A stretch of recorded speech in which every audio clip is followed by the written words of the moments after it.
Olá, minha amiga, olá, meu amigo, como é que vocês estão? Bem-vindos a Mais Kardec, onde estudamos as obras menos conhecidas do mestre Allan Kardec. Nós vamos continuar aqui a estudar a Viagem Espírita em 1862 e hoje nós vamos no item 10º, né? Nas instruções particulares 10. Sobre a formação de grupos e sociedades espíritas. E você sabe que aqui não tem enrolação, então, sem demora, vamos para o estudo de hoje. Em várias localidades solicitaram-me conselhos para a formação de grupos espíritas. Tenho pouco a dizer a esse respeito, além do que está contido, como instruções, em O Livro dos Médiuns. Acrescentarei apenas umas poucas palavras. A primeira condição é, sem dúvida, constituir um núcleo de pessoas sérias, por mais restrito seja o seu número. 5 ou 6 pessoas, se são esclarecidas, sinceras, imbuídas pelas verdades da doutrina e unidas pela mesma intenção, valem 100 vezes mais do que uma multidão de curiosos e indiferentes. Em seguida devem os seus membros fundadores estabelecer um regulamento, que se tornará em lei para os novos aderentes. Esse regulamento é muito simples e não comporta senão medidas de disciplina interior, pois que tão somente as sociedades numerosas e regularmente constituídas exigirão o estabelecimento de particularidades. Cada grupo pode, pois, redigir esse regulamento como desejar. Todavia, para garantir uniformidade e facilidade, ofereço, nas últimas páginas desta obra, um modelo que poderá ser modificado de acordo com as circunstâncias e as necessidades locais. Em todo o caso, o objetivo, essencial, proposto deve ser o recolhimento, a manutenção da ordem mais perfeita, e o afastamento de toda e qualquer pessoa que não estiver animada de intenções sérias e possa se transformar em motivo de perturbação. Eis a razão da severidade imposta aos novos elementos a serem admitidos. Não creiais que essa severidade possa ser nociva à propagação do espiritismo. Bem pelo contrário. As reuniões sérias são aquelas que fazem mais prosélitos. As reuniões frívolas e que não são conduzidas com ordem e dignidade, nas quais o primeiro curioso que aparece pode vir representar suas facécias, não inspiram nem atenção nem respeito e delas os incrédulos saem menos convencidos do que ao entrar. Estas reuniões fazem a alegria dos inimigos do espiritismo, mas as outras se constituem no seu pesadelo, e eu conheço gente que tudo daria para ver multiplicadas as primeiras com total desaparecimento das outras. Felizmente, é o contrário que ocorre. Urge considerar ainda que o desejo de ser admitido nas reuniões sérias aumenta em razão das dificuldades antepostas. Quanto à difusão doutrinária, ela se processa bem menos em razão da admissão de assistentes que, via de regra, uma sessão ou duas não podem convencer, do que pelo estudo preliminar e pela conduta dos membros, fora das reuniões. Olha que interessante. Então, Kardec aí, novamente vem sendo prático, né? Muito prático, sobre como montar uma sociedade espírita. Afinal, é o título, né? Sobre a formação de grupos e sociedades espíritas. E aí ele tem algumas observações que eu até anotei aqui. Primeiro, montar um núcleo de 5 ou 6 pessoas que têm interesses puros, ou seja, não tem outro tipo de interesse do que realmente trabalhar pelo bem comum, pelo bem coletivo, né? Segundo, fazer um regulamento, que ele inclusive oferece no final desta obra, e a gente vai estudar, se eu não me engano, no último capítulo. Nós estamos no 16 aqui, no episódio 16, depois só teremos o 17 e no fim o episódio 18, que é o último, tem projeto de regulamento de sociedades espíritas e a gente vai estudar junto. Olha que interessante, Kardec dava tudo mastigadinho, né? E o mais interessante que eu consigo enxergar aqui é exatamente uma coisa que muitas casas espíritas, por exemplo, ficam cheias de dedos com isso, né? É de botar para correr pessoas que não estão interessadas em trazer o crescimento da casa. Expulsar pessoas que não estão afim, que estão fazendo confusões e tudo mais. E ele diz ainda, é preferível que isso aconteça, né? O objetivo proposto, a manutenção da ordem mais perfeita e o afastamento de toda e qualquer pessoa que não estiver animada de intenções sérias e possa se transformar em motivo de perturbação. Perturbação. Quantos lugares, eu já passei por alguns, né, algumas casas espíritas que nós tivemos pessoas perturbadas que estavam estragando o trabalho. E a diretoria, cheia de dedos, olha, não vamos desagradar, porque é para todo mundo, não sei o quê, não manda as pessoas embora. Conclusão, muitos trabalhos foram destruídos. Numa das casas que eu trabalhei, por exemplo, eu saí e muitas outras pessoas saíram também e trabalhos foram destruídos. Tudo porque a diretoria achou que não precisa expulsar o causador, a pessoa causadora deste tumulto todo, né? Então, são instruções do próprio Kardec, tá? Então, não é para ser bobinho não, né? Bonzinho a ponto de ser bobinho e deixar que um trabalho seja destruído. Mas vamos continuar. Olha que interessante, né? Naquela época era muito em voga não deixar que as mulheres participassem de muita coisa. Veja o caráter aí do espiritismo sempre à frente do seu tempo, né? Excluir as mulheres seria injuriar sua capacidade de julgamento que, verdade seja dita e sem intenção de lisonja, muitas vezes leva vantagem sobre a de muitos homens, entre as quais incluiríamos até mesmo certos críticos intelectualizados.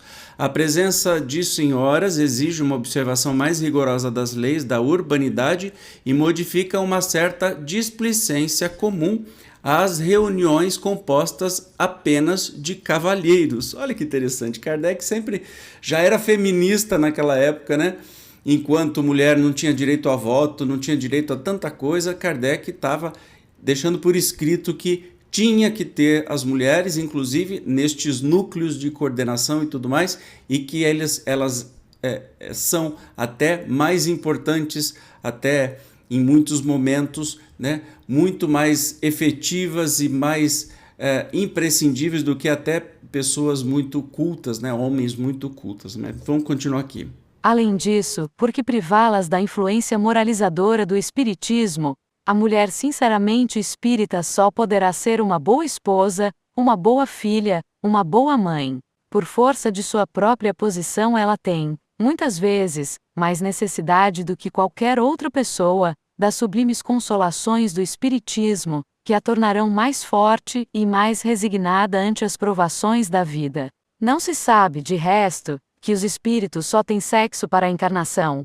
Se a igualdade dos direitos da mulher deve ser reconhecida, com maior razão deverá ser assegurada entre os espíritas, e a propagação do espiritismo apressará, infalivelmente, a abolição dos privilégios que o homem a si mesmo concedeu pelo direito do mais forte. O advento do espiritismo marcará a era da emancipação legal da mulher. Tampouco deveis recear a admissão dos jovens. A gravidade da Assembleia Espírita beneficiará o seu caráter. Eles se tornarão mais sérios e, em propício momento, poderão aurir, no ensino dos bons espíritos, a fé viva em Deus e no futuro, o sentimento dos deveres de família que os tornarão mais doces, mais respeitosos, e que tempera a efervescência das paixões. Quanto às formalidades legais, não há, na França, nenhuma a regulamentar, desde que as reuniões não se realizem com mais de 20 pessoas. Além desse número, as reuniões, regulares e periódicas devem ser autorizadas, e isso, embora a tolerância que não pode ser vista como um direito que a maioria dos grupos espíritas goza em razão de seu caráter pacífico, exclusivamente moral, e, sobretudo, tendo-se em vista que não constituem associações ou afiliações. Em qualquer circunstância, todavia, os espíritas devem ser os primeiros a dar exemplo de submissão às leis, isso no caso de ser necessária a sua aplicação. Há algum tempo constituíram-se alguns grupos, de especial caráter, e cuja multiplicação entusiasticamente desejamos encorajar. São os denominados grupos de ensino. Neles ocupam-se pouco ou nada das manifestações. Toda a atenção se volta para a leitura e explicação de O Livro dos Espíritos, O Livro dos Médiuns e artigos da Revista Espírita. Algumas pessoas devotadas reúnem com esse objetivo um certo número de ouvintes, suprindo para eles as dificuldades da leitura ou do estudo isolado.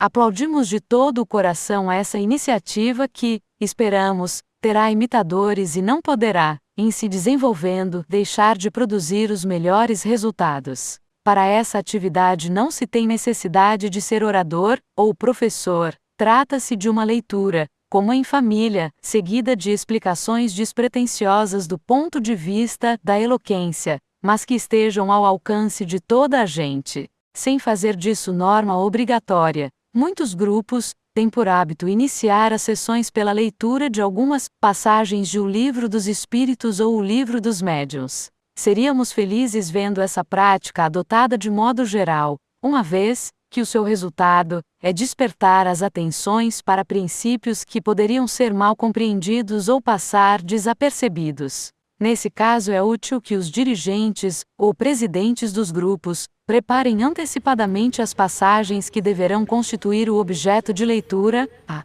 fim de harmonizar essa escolha às circunstâncias. Nossa, tem tanta coisa assim que eu vou anotando e tenho medo de acabar me perdendo aí. Mas tem algumas considerações que eu preciso fazer para você que são, assim, fora de série, e a gente termina o estudo daqui a pouquinho.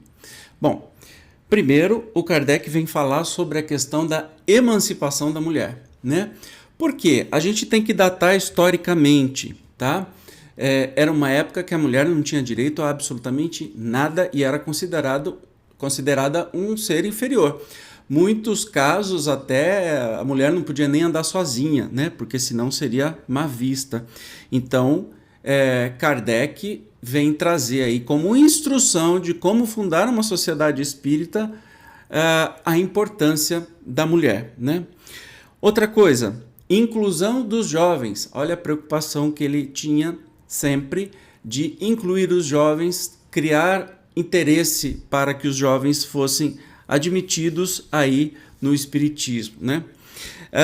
Uma coisa interessante, ele dá um conselho de que os grupos podiam ser até 20 pessoas. Por que ele vem falar isso? Por uma razão muito simples.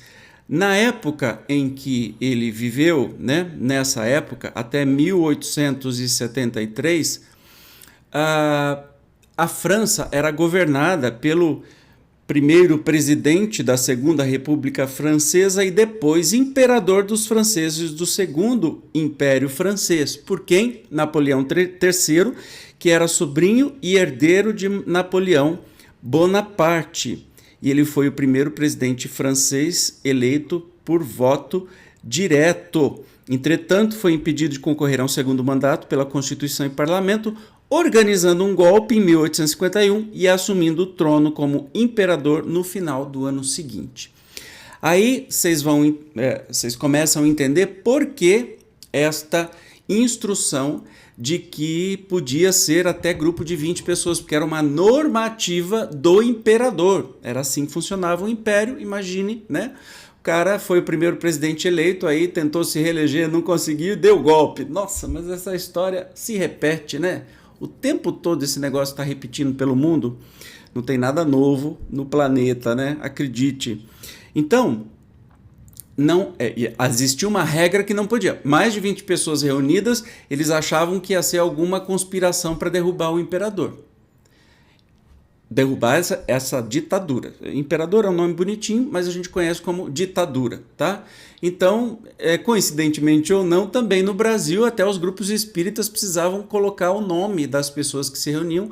Na época do golpe militar, da ditadura que a gente passou, tinha um controle rígido sobre as reuniões das pessoas, né? E muitos nomes foram parar, né? As pessoas eram fichadas, tinha que informar o que estava fazendo ali, etc. e tal. E Kardec então diz assim, olha, o espírita tem que seguir as leis, então não pode realmente fazer nada contrário a isso. Porque o próprio Kardec tinha sido preso, né? Pelo espiritismo, por fazer o que ele fez. Ele foi, se você assistir o filme, você vai ver que ele passou uma noite na prisão, né? Então, a coisa era difícil. Então, ele não podia falar tudo que vinha na cabeça e também, né, vem trazer aqui uma instrução preciosíssima para que as pessoas também não fossem perseguidas, presas ou torturadas, né? Então, por isso que vem aí a questão de ser no máximo 20 pessoas nos grupos espíritas, né? O conselho que ele dava, porque mais do que isso ia dar ruim lá com a ditadura do Napoleão III. E uma coisa interessante é que ele recomenda que existam grupos de ensino. E eu achei muito legal, né, o que ele falou sobre essa questão de grupos de ensino, que a gente conhece como grupos de estudo, que vem falar, deixa eu ver se eu acho o pedacinho aqui, não, depois disso, eu acho que eu me perdi assim, mas que estes grupos de ensino tinham o objetivo de estudar, né, o Livro dos Espíritos, o Livro dos Médiuns e artigos da Revista Espírita, tá? Então, exatamente para que as pessoas que fossem liderar estes grupos de ensino não precisavam nem ser oradores, apenas fazia a leitura daquilo e explicações daquilo que entendia. Ou seja, o que eu estou fazendo aqui, o que a gente está fazendo aqui é recomendação do próprio Kardec. E também, continuando, as reuniões sempre começar com uma leitura do Livro dos Espíritos, e quem fosse fazer esta leitura que preparasse antes, né? Infelizmente a gente vê hoje que nós ficamos com um costume de palestras de temas variados, qualquer um, se fala qualquer coisa, só se esquece de falar do Espiritismo e não se estuda o Livro dos Espíritos. Kardec está recomendando aqui para começar qualquer reunião em centro espírita falando e estudando alguma coisa do Livro dos Espíritos. Um ilustre desconhecido em muitos centros espíritas. Aí o povo vai fazer palestra de autoajuda, palestra disso, palestra de costume, palestra do que você deve fazer ou não deve fazer na sua vida, o que você deve vestir, o que não deve vestir, o que deve comer. Isso aí é igreja, né, gente? Tá muito longe. Aí, eu não sabia que era isso. Então, estude, porque espiritismo é tudo menos isso que a gente vê na maioria das casas espíritas. Olha aqui as instruções de Kardec. Não sou eu, Evandrinho, que está falando, é o próprio Kardec que está nos dando as instruções. Mas vamos concluir o estudo de hoje. Vamos lá. Não deve causar estranheza ou incompreensão que eu indique essas obras como básicas para o estudo, uma vez que são as únicas em que a ciência espírita se encontra analisada em todas as suas partes e de maneira metódica. Todavia julgar-me-ia mal quem me supusesse exclusivo a ponto de recusar outras obras, entre as quais muitas merecem toda a simpatia dos bons espíritos. Em um estudo completo, ademais, é preciso examinar-se tudo, mesmo aquilo que é mal. Julgo também muito útil a leitura das críticas, para delas fazer ressaltar o vazio e a ausência de lógica. Nelas nunca há alma. Única assertiva capaz de abalar a fé de um espírita sincero. Pelo contrário, podem apenas fortalecê-la, pois que muitas vezes já a fizeram nascer no coração de incrédulos que se deram ao trabalho de compará-las. O mesmo se pode dizer de certas obras que, se bem que escritas com uma finalidade digna, nem por isso deixam de conter erros manifestos ou excentricidades que é sempre preciso pôr a descoberto. Eis aqui um outro hábito, cuja adoção nos parece extremamente útil. É essencial que cada grupo recolha e passe a limpo as comunicações recebidas, a fim de, com facilidade, a elas recorrer em caso de necessidade. Os espíritos que veem seus ensinamentos relegados ao esquecimento bem cedo abandonam o grupo, fatigados. É também muito útil fazer-se, à parte, uma seleção especial, bem redigida e clara, das comunicações mais belas e instrutivas e reler algumas em cada sessão, a fim de que delas se tire proveito. Fantástico, né? Instruções fantásticas. Então, dizendo para estudar, obviamente, né? Na época que ele escreveu essa viagem espírita aqui, esta obra, só tinha o Livro dos Espíritos, o Livro dos Médiuns e a Revista Espírita, então ele pede para estudar isso, mas também tudo quanto é tipo de obra, até para entender o que é bom, o que é ruim e etc e tal. Estudar não significa esta profusão de palestras e palestrantes e com temas pouco interessantes que a gente vê hoje em dia, né? E, claro, evidentemente, o motivo de uma casa espírita são as reuniões mediúnicas, e ele recomenda aqui para que se passe a limpo as comunicações recebidas, porque muitas vezes são letras muito difíceis de entender, né? Arquive e para que se recorra quando for necessário, e também que se aprenda e que se divulgue os ensinos dos espíritos, que se são jogados, tem uma comunicação espírita jogada para escanteio, nunca mais ninguém nem vai falar sobre ela, então para que serve? Aí os bons espíritos vão falar assim, eu vou voltar naquele lugar para ensinar para esse povo, para quê? Para ninguém saber, para todo mundo ficar esquecido? Não faz muito sentido, né? Também é muito útil fazer uma seleção especial bem redigida e clara das comunicações mais belas e instrutivas, e reler algumas em cada sessão para que elas que se tire proveito delas. Então, assim, são instruções magníficas, maravilhosas e simples, sem essa complicação doida que a gente acabou criando aí nas nossas casas espíritas. Beleza? No próximo episódio nós vamos continuar nas instruções particulares, vai ser a 11ª, sobre o uso de práticas exteriores de cultos nos grupos. Olha, só assunto interessante, tenho certeza que você vai gostar.